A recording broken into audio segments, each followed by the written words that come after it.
पाटन क्षेत्र के ग्राम बिहार की राजकीय उच्च माध्यमिक स्कूल में 10वीं की छात्रा नोमिता भारद्वाज ने राष्ट्रीय स्तर पर प्रदेश का नाम रोशन किया है। भारत सरकार द्वारा संसद भवन में गुरुदेव रविंद्रनाथ टैगोर जयंती पर 9 मई को महत्वपूर्ण कार्यक्रम हुआ था, जिसमें देश भर के 12 युवाओं ने टैगोर के जीवन पर प्रकाश डाला, जिसमें राजस्थान से नोमिता भारद्वाज का चयन किया गया था।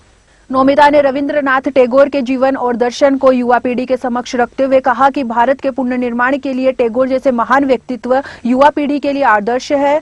करीब 5 मिनट के भाषण में नोमिता ने टैगोर के जीवन से जुड़े महत्वपूर्ण विषयों को रखा। देश के राज्यों से चयनित सभी 12 बच्चे जयंती समारोह में शामिल होने के साथ संसद कैंपस में ठहरे। भारत सरकार ने राष्ट्रीय युवा संसद को लेकर देश भर से प्रतिभागियों के चयन के लिए 2 महीने पहले प्रक्रिया शुरू की थी। इसमें ऑनलाइन आवेदन मांगे गए थे। बिहार स्कूल के प्रधानाचार्य अशोक बबेरवाल ने बताया कि स्कूल से 3 बच्चों के आवेदन किए गए थे। 2 चरणों की प्रक्रिया के बाद 10वीं की छात्रा नोमिता भारद्वाज का चयन हुआ। नोमिता भारद्वाज वाद विवाद स्पर्धा में भाग लेकर कई पुरस्कार जीत चुकी है। साइंस बॉर्डर प्रदर्शनी में उसने जिला स्तर पर तृतीय पुरस्कार जीता था। साधारण परिवार से आने वाली नोमिता के पिता अनमोल शर्मा प्राइवेट नौकरी करते हैं। मां श्वेता शर्मा गृहिणी है व छोटा भाई 9वीं में पढ़ता है। अब आमंत्रित करना चाहूंगी अपनी अगली प्रतिभागी नोमिता भारद्वाज को, जो government senior secondary school Rajasthan से हमारे बीच मौजूद हैं और हिंदी में अपना वक्तव्य प्रस्तुत करेंगी। नोमिता।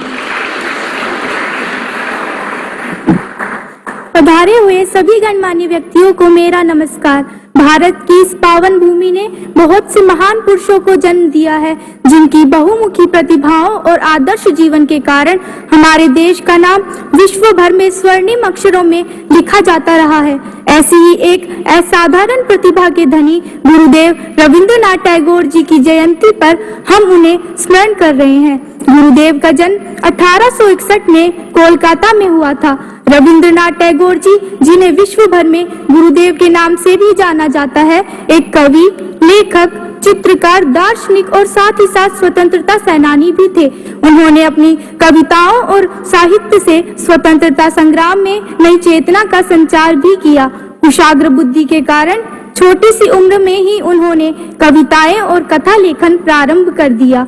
किशोरावस्था में उन्होंने शेक्सपियर के मैकबेथ को पढ़ा और उसका अनुवाद भी किया।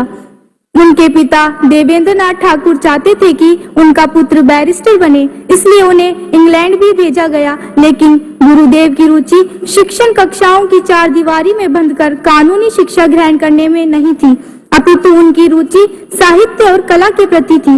उन्होंने अपनी साहित्यिक रचनाओं से साहित्य को समृद्ध बनाया। वे कवि तो थे ही, गुरु भी थे। उनका मानना था कि बच्चों का अपने आसपास के वातावरण के साथ त्रिआयामी संबंध होता है। उन्होंने बच्चों के सर्वांगीण विकास के लिए प्राकृतिक वातावरण को ही उत्तम माना। उन्होंने 1901 में शांति निकेतन में प्राचीन भारत के गुरुकुलों की तर्ज पर एक आश्रम प्रारंभ किया, जहां बच्चे पढ़ाई के साथ साथ अन्य कलाएं भी सीखते थे। वे मानवता और आत्मीयता में विश्वास रखते थे तथा संपूर्ण विश्व को अपना परिवार मानते थे। साथ ही वे भाषाई अवरोधों को भी मिटाना चाहते थे। इसी कारण उन्होंने अपनी रचनाओं का अनुवाद भी किया। 1913 में उन्हें गीतांजलि काव्य संग्रह के लिए साहित्य नोबेल पुरस्कार से सम्मानित किया गया। काव्य संग्रह गीतांजलि को यूनेस्को ने संग्रहणी का दर्जा भी दिया। 1911 में उन्होंने जनगण मन की रचना कर अपनी असीम देशभक्ति की भावनाओं को प्रकट किया, जो आज हमारा राष्ट्रगान है। 1915 में किंग जॉर्ज पंचम ने उन्हें नाइटहुड की पदवी से सम्मानित किया, जिसे उन्होंने 1919 में जलियांवाला बाग हत्याकांड के विरोध में